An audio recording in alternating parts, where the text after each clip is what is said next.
যে প্রস্তাব সামনে আসছে আর যারা এই প্রস্তাবটা দিচ্ছেন অনেকে এক বাক্যেই বলতেছেন এটাও আসলে সরকারের সিডি অথবা এনসিপির ভিসি টিম, কারণ এই প্রস্তাব কোনোভাবেই বিএনপি জীবনেও মাইনা নিবে না।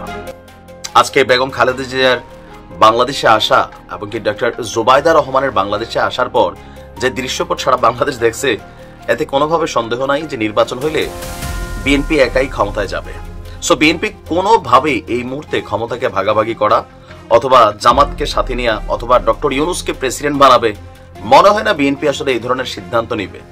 বিএনপি ক্ষমতায় গেলে দুইটা জিনিসই হবে, হয়তো জনাব তারেক রহমান তিনি প্রধানমন্ত্রী হবেন, বেগম খালেদা জিয়া প্রেসিডেন্ট হবেন, অথবা বেগম খালেদা জিয়া প্রধানমন্ত্রী হবেন, তারেক রহমান প্রেসিডেন্ট হবেন। এর বাইরে এইসব পদে ডক্টর ইউনূসকে জীবনেও বিএনপি বসাবে না, অন্য কোনো দলও বসাবে না। এটাই হচ্ছে বাস্তবতা। অন্তর্বর্তী সরকারের প্রধান উপদেষ্টা ডক্টর মোহাম্মদ ইউনূসকে রাষ্ট্রপতি এবং বিএনপির ভারপ্রাপ্ত চেয়ারম্যান তারেক রহমানকে প্রধানমন্ত্রী করে জাতীয় সরকার গঠনের প্রস্তাব দিয়েছে নতুন দল জাতীয় ঐক্য এবং সংহতি পরিষদ। আমি দলের নাম শুনি নাই, আজকে শুনলাম। নাম না শোনার কারণ হচ্ছে 5ই মে তারা জাতীয় প্রেস ক্লাবে আত্মপ্রকাশ করেছে নতুন এই রাজনৈতিক দলটি। মুড়ির মতন জায়গায় জায়গায় খালি রাজনৈতিক দল তৈরি হচ্ছে।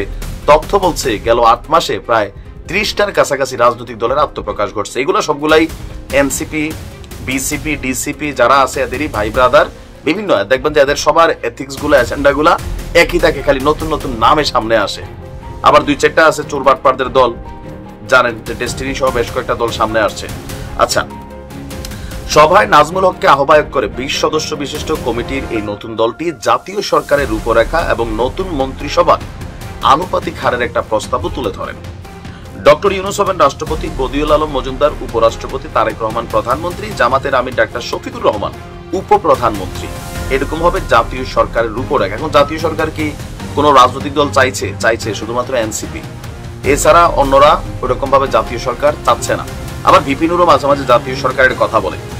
তো এখানে যে প্রস্তাবটা আসছে যে বিএনপি মন্ত্রিসভার হারটা হবে কেমন, বিএনপি 25%, জামাত 20%, এনসিপি 15%। বুঝছেন, দল তাদের, কিন্তু তারা মন্ত্রিসভায় এনসিপির 15% পায়। 15টা সিট পাবেনি, 15টা চেয়ারম্যানই পদে এরা পাশ করবে কিনা আমার তো এখন এটা সন্দেহ আছে। এদের বিরুদ্ধে যেই পরিমাণ দুর্নীতি, লুটপাটের অভিযোগ বিভিন্ন জায়গা থেকে আসছে, তো এখানে ওই জায়গাগুলো নাই। আচ্ছা, এরপরে বলছে ইসলামী আন্দোলন 5, গুরুত্বপূর্ণ ব্যক্তি 10%, অন্যান্য রাজনৈতিক দল থেকে 25% সদস্য নিয়ে নতুন মন্ত্রিসভা গঠনের প্রস্তাব পেশ করে নতুন দলটি। মোটামুটি ক্ষমতাকে মানে পুঁজি কইরা ধান্দা করার জন্য যা যা দরকার, হ্যাঁ, সবাই মিল্লা জিল্লা খাইব যেন কেউ বিপদে না পড়ে। আপনি দেখছেন গণহারে কিভাবে মন্ত্রীর জন্য আনুপাতিক হার দিছে। মানে আমার কাছে আশ্চর্য লাগে যে এই দলগুলা কি বুঝে আত্মপ্রকাশ করে, টাকা কই পায়, এদের ভোট কয়জন আছে, তার বউ তার বাচ্চা কাচ্চা তারে ভোট দিবে কিনা, এগুলোই তো সন্দেহ লাগে। এই জাতীয় সরকারের দরকার নাই। এই এজেন্ডাগুলো সবগুলা যে পিনাকিদা যেই তথ্য দেন, সার্জিস সেটাকে বাস্তবায়নের হালকা ট্রাই করে, ওগুলাই বিভিন্ন দল নতুন নতুন আইসা একটা ভীতি ছাড়া অবস্থা আর কি। নির্বাচন যেই দলে ক্ষমতা যায় এককভাবে যাওয়া দরকার। এবার এনসিপি পাশ করলে এনসিপি একা যাবে, বিএনপি পাশ করলে বিএনপি যাবে, জামাত পাশ করলে জামাত যাবে।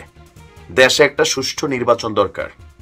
হজবরল গোল্লা সরকারের মধ্যে একসাথে ঢুইকা এখানে দেখা যাবে যে কেউ কারো আর প্রশ্ন করবে না, কেন সবাই খাবে। এই যে মন্ত্রী পরিষদ দেখছেন নি কিভাবে চাইছে,